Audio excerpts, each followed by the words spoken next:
Hey guys, Tyler here, and this is the Garage Warrior podcast and video cast. I'm super excited today to have on the call with me the Iron Tamer, David Whitley. How's it going today, brother?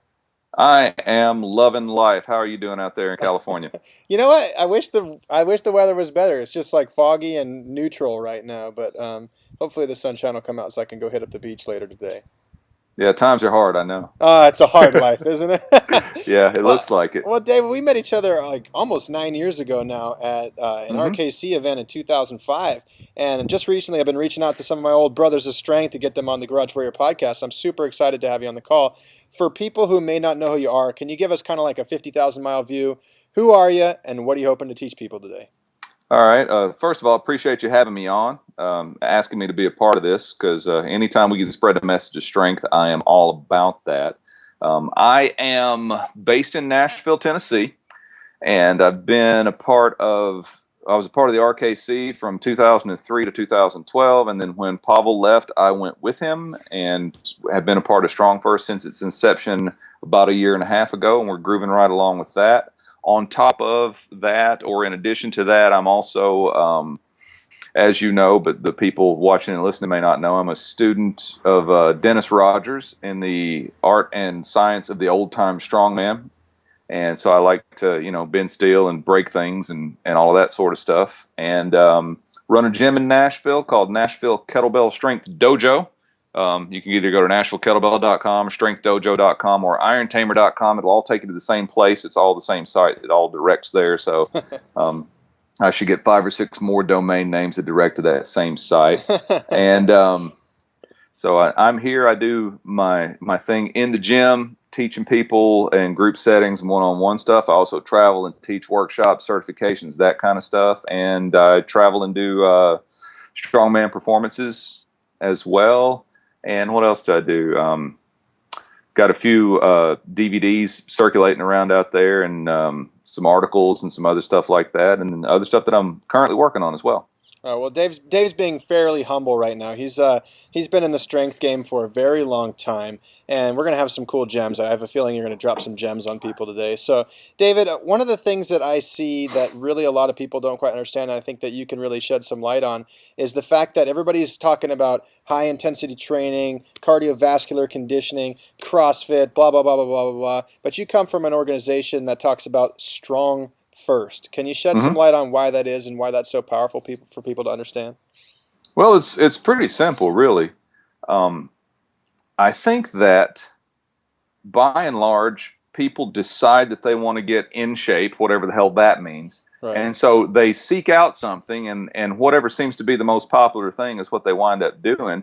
And because the work is hard and physically demanding, then somehow they perceive that that's more effective in getting them where they want to be somehow. Because in our culture, as Westerners in America, we tend to be brought up with the belief system that if we work harder than the other guy, we'll win. Or if we just work hard enough and want something bad enough and try hard enough, then we'll be successful. When really, trying harder is pretty much never the answer. I can load a barbell to 800 pounds and put it in the middle of the floor out there, and I do not give a crap how hard most people try. They're not going to pick it up off the floor. Sure.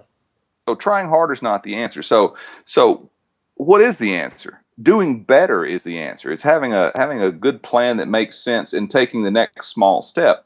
And how that relates back to what's going on with high intensity stuff is everybody's caught up in the idea, I think, or not everybody, but most people that I talk to that have the mentality that you're talking about get caught up in the idea of I got to lose 100 pounds by Friday. That Right. kind of thing, or in 12 weeks I'm going to have 6-pack abs, or in 8 weeks I'm going to have my beach body and all that. And it's Strong First and myself don't take that approach. It's a lifelong game. My strongman mentor Dennis Rogers is in his mid-50s, Right. and stronger. Dennis. Yeah. Guy's still bending wrenches. His mentor Slim the Hammerman is about to turn 80 years old, and I'm going to his birthday party here very soon, and which is a surprise party, so don't nobody say nothing, because Slim don't have the internet, but it don't matter. And he's still one of the strongest guys in the room, and he moves well, and he's healthy. Sure. So the idea of high intensity stuff and just beating yourself to death and all that in an effort to get in shape just doesn't really work, first of all. And secondly, it doesn't really make sense to me, because that's not the way that the people who are the strongest people in the world live their lives. Sure. So I'm kind of just rambling on here. Am I answering the question you asked me? I don't even know. Yeah, yeah. We're talking. um, I'm just trying to get into people's heads a lot of the time that it's not just about that high intensity, like drop to the floor, sweat and bleeding kind of stuff that gets you results. That you have to incorporate a certain degree of strength training into the mix in order to get great results of the long haul, especially like planned progressions that are yeah, associated yeah, with yeah, that. yeah, yeah, yeah. Well, here's the thing. It's any idiot can make somebody tired. Right. But would you rather be tired or would you rather be strong? Right. And if you just want to get tired, you don't need any help to do that. Just go sprint up a hill a few times. Just You go get know? a couple tons of sand and move it 100 feet or something. Yeah, yeah, yeah. Just get a wheelbarrow, fill it full of concrete blocks, and push it down the street. Of course, that'll probably make you strong too. But if you just want to get tired, that's easy to do. Yeah. If you want to get sore, well, I'm going on a tangent here, I know, but that's All okay. right. Go for it. This is completely unplanned. I Yeah. had no idea what the questions were There on are the no front end of questions this. on the Garage Warrior podcast. Yeah. This is a conversation, Yeah. David. Okay.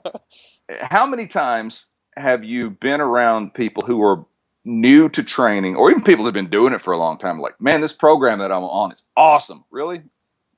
Why? What makes you say Right. that? Because when you tell me you got an awesome program, I'm all ears. I want to know. I want to know what you're doing that's working. It says, well, I'm sore all the time. I can barely move. Okay. Are you any stronger? Well, I don't really know because I haven't tested my lifts or not really or okay. Well, are you? You said you wanted to drop 20 pounds. Are you losing weight? Are your pants fitting better? No, no, no. But I'm sore as shit all the time, so I know it's working. I'm like, listen, if you want to get sore, I will hit you with a stick, Yeah. Right. and it'll take a lot less time, and you'll get more out of it. You know. So it's like I said, any idiot can make you tired. Any dumbass can make you sore.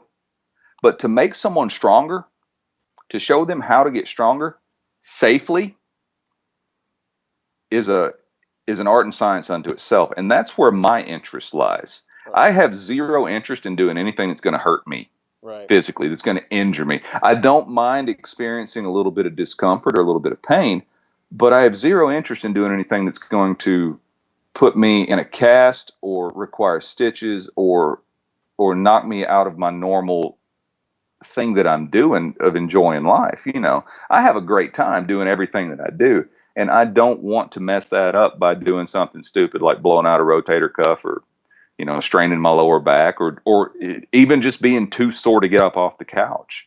Right. Soreness it happens.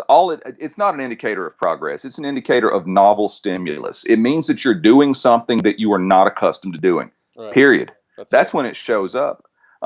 For example, I had not done any barbell squatting for several months because I was just doing some other stuff. And I came in the gym about 3 weeks ago and did 4 sets of squats, 5 reps per set with a laughable weight. I mean, it was with 225. That's all it is. I just feel like squatting a little bit, just want to kind of feel my groove and, kind of remember the feeling of squatting the barbell. And I was sore.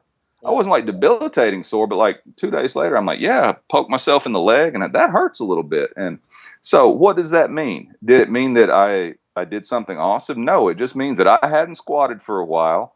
I introduced this new stimulus into my life, squatting with a barbell, that particular kind of squatting, and it made me sore the first time. Now, the next session that I did more reps and I did more weight, and I worked up to a couple of sets at 315, which again it's not heavy for guys who squat heavy, but given the mileage that's on my body and how I know that my knees don't like to squat sometimes. I had knee surgery a couple of years ago, and it's got nothing to do with squatting. Squatting actually probably has prolonged the mileage, but sometimes if I get a little excited about it, I'll squat more than I should, and my knee might ache or something, or if I get off just a little bit,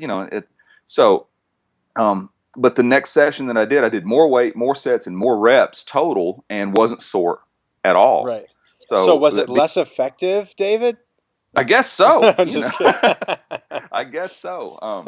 So there's that. So being sore just simply means that you've introduced a novel stimulus into your life, and it doesn't really matter.